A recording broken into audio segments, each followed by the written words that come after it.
We provide you the platform to turn your dreams into reality. Give wings to your aspirations with KR Mangalam University. Iran जंग में Italy की entry, Meloni का तगड़ा action, युद्ध पर भड़की Meloni, Hormuz पर दोस्त को दिया झटका।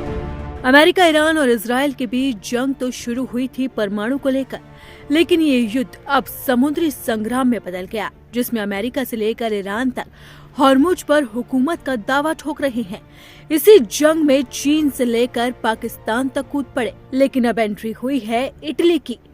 इटली की प्रधानमंत्री जॉर्जिया मेलोनी ने जंग के बीच में तगड़ा एक्शन लिया, जिससे ये युद्ध नए मोड़ पर जा पहुंचा।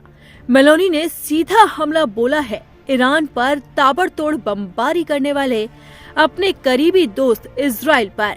इटली ने इजराइल के साथ रक्षा समझौते को रद्द कर दिया। उन्होंने इस कदम के पीछे मौजूदा हालातों का हवाला दिया। इतना ही नहीं, मेलोनी ने युद्ध को लेकर अमेरिका पर बड़ी बात भी कही, साथ ही हॉर्मुज पर ऐसा बयान दिया जो ईरान को सीधा संदेश है। इटली को यूरोप में इजराइल के सबसे भरोसेमंद दोस्तों में गिना जाता है।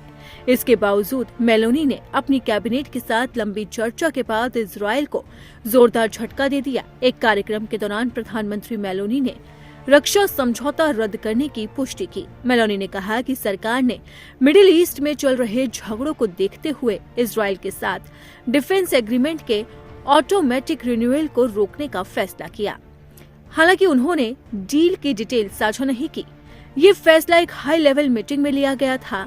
इस बैठक में इटली के विदेश मंत्री और रक्षा मंत्री भी मौजूद थे। इटली के इस कदम से पूरी दुनिया में ये मैसेज गया है कि अब वो इजराइल की सैन्य नीतियों से खुश नहीं है। खास तौर पर लेबनान में जिस तरह के हालात बने हैं, उसने इटली को नाराज कर दिया।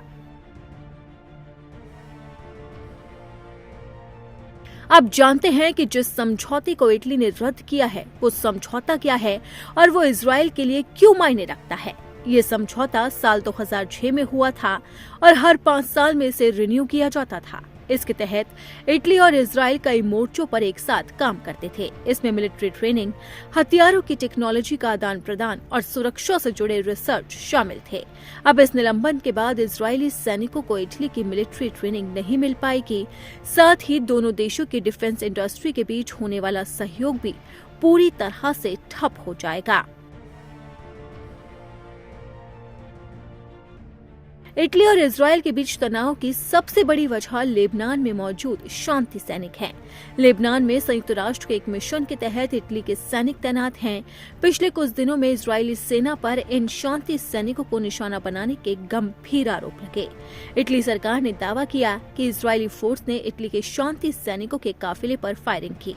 इस हमले में एक गाड़ी को नुकसान पहुंचा। हालांकि इसमें किसी की जान नहीं गई, लेकिन इटली ने इसे अपनी संप्रभुता और सुरक्षा पर हमला माना। इस घटना के बाद इटली ने इजराइल के राजदूत को बुलाकर कड़ी आपत्ति भी दर्ज करवाई। इटली का मानना है कि इजराइल अपनी सीमा से आगे बढ़कर अब उन अंतर्राष्ट्रीय नियमों का उल्लंघन कर रहा है जो शांति सैनिकों की सुरक्षा के लिए बने हैं। इसे लेकर ही इटली ने अब रक्षा समझौता रद्द करने का बड़ा फैसला लिया है। इतना ही नहीं, मेलोनी ने अमेरिका से लेकर ईरान पर भी बड़ा बयान दिया और इसी के साथ ही उन्होंने हॉर्मुज को लेकर भी बड़ी बात कही। मेलोनी ने उत्तरी इटली के शहर वेरोना में रिपोर्टर से खास बातचीत करते हुए कहा कि शांति वार्ता को आगे बढ़ाने के लिए काम करते रहना बेहद जरूरी है। हालात को स्थिर करने और हॉर्मुज स्ट्रेट को फिर से खोलने की हर मुमकिन कोशिश करनी होगी, जो हमारे लिए न सिर्फ फ्यूल सप्लाई के लिए बल्कि फर्टिलाइजर के लिए भी बेहद जरूरी है। यानी कि साफ है कि इस जंग को लेकर अब मेलोनी तगड़ा भड़क उठी हैं और उन्होंने इजराइल के साथ साथ हॉर्मुज को खोलने का जो बड़ा संदेश दिया है, उसने पूरी दुनिया में एक बार फिर से गहमा गहमी तेज कर दी है।